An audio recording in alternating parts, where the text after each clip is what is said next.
Se soumettre en accord avec les politiques mises en œuvre, se soumettre à regret, sous la pression, ne pas se soumettre et se relever.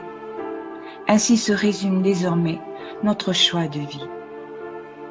Les événements mondiaux, vécus depuis 2020, amènent chacun à sa propre croisée des chemins. Ces 2 dernières années ont eu le mérite d'éclairer notre vision de la France et de ses institutions. Ce chemin de conscience nous mène à présent aux choix les plus importants de toute une vie. L'exécution de cette politique mondiale voulue par une poignée la rend de plus en plus visible aujourd'hui pour ce qu'elle est vraiment. C'est-à-dire à sa base, vous mettez d'énormes mensonges qui orchestrent la peur, ensuite vous l'alimentez par un véritable terrorisme médiatique et ensuite vous imposez un mode de vie totalitaire par le biais d'organismes corrompus financés par les plus riches de la planète. C'est simple. Le faux prétexte sanitaire est utilisé à répétition, tout comme peut l'être le prétexte écologique, dans un contexte de pénurie organisée, qui vont très vite aggraver la situation pour mieux soumettre les populations. Les niveaux de corruption, mais aussi d'incompétence des institutions, des milieux politiques, des milieux médicaux, de la presse subventionnée, ont permis jusque-là cette mascarade, face à un peuple médusé, hypnotisé par la propagande et diverses techniques d'ingénierie sociale, conduites sur des décennies. La révélation est brutale pour beaucoup d'entre nous. Oui, nous sommes à la croisée des chemins. Faire le grand écart entre la peur de dire non et la liberté de choix n'est plus possible. Trop d'enjeux en sont tributaires. Il en va de l'avenir des générations qui nous suivent. Ce sont désormais 2 modèles de société très différents qui se présentent à chacun de nous sans compromis. D'un côté, on nous annonce, au travers d'un nouvel ordre mondial, une société uniformisée de contrôle total des individus avec des visées transhumanistes. Celle que tentent d'imposer avec autorité les gouvernements des nations occidentales et leurs mentors, celle où les gardiens de la paix sont devenus les forces de l'ordre. Un modèle où toutes les libertés fondamentales, jusqu'à la dépossession d'éducation des enfants, seront perdues, en échange d'une prise en charge du citoyen réduit à une dépendance croissante aux autorités par le biais de règles liberticides et de technologies intrusives. Cela peut séduire ceux qui céderont à la peur. D'un autre côté, est possible une société humaine bienveillante, où les peuples se rapprochent et ne sont plus les jouets souffrants de pratiques et de guerres fomentées par de médiocres intérêts privés, où leurs différences s'associent dans le bien commun qu'est la terre dont ils assurent la pérennité, où la fraternité, l'éthique, l'intégrité, la dignité et le respect sont les fondements d'une société consciente. Les temps sont venus, nombre d'entre nous l'ont compris. Si le choix n'est pas fait maintenant, avec détermination, les peuples d'Occident pour commencer, puis tous les autres connaîtront une dépopulation massive et une dictature planétaire comme on n'en a jamais vu. Ce n'est pas une théorie dite complotiste, c'est ce qu'il nous annonce très clairement. Tout cela est vérifiable par quiconque en fera l'effort. La France, en tant que nation, et par nation il faut entendre un esprit, une langue, une culture, un patrimoine né de cet esprit, et non une couleur politicienne. La France, donc, a été littéralement démantelée par les pouvoirs successifs au fil des ans. L'excès du pouvoir présidentiel y est unique en Europe, et sa constitution est gravement violée depuis 2008.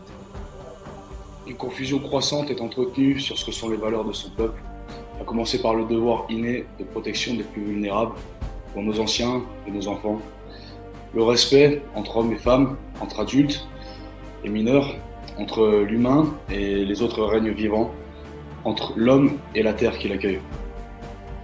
Il faut porter le regard haut, car c'est à ce niveau et pas en dessous que se situe aujourd'hui notre décision la plus importante. Ne nous arrêtons pas aux détails dont les politiques, les médias et l'opposition contrôlée nous sature. Il n'y a aucun salut à ne regarder que le bout du doigt et non ce qu'il désigne. Allons-nous continuer à laisser grandir l'infamie jusqu'au point de non-retour? Ou allons-nous dire non, une fois pour toutes?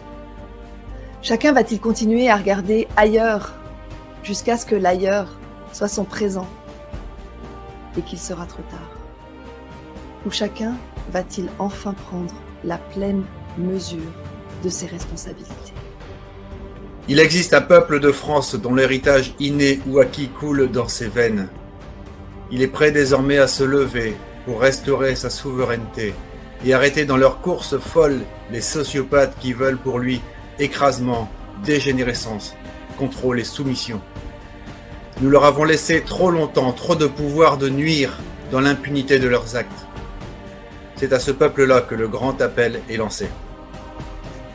Il ne s'agit pas de se demander comment faire, car nous le savons. La solution n'est pas de manifester dans les rues pour réclamer, parce que nous n'avons rien à réclamer, puisque nous ne leur sommes pas inféodés.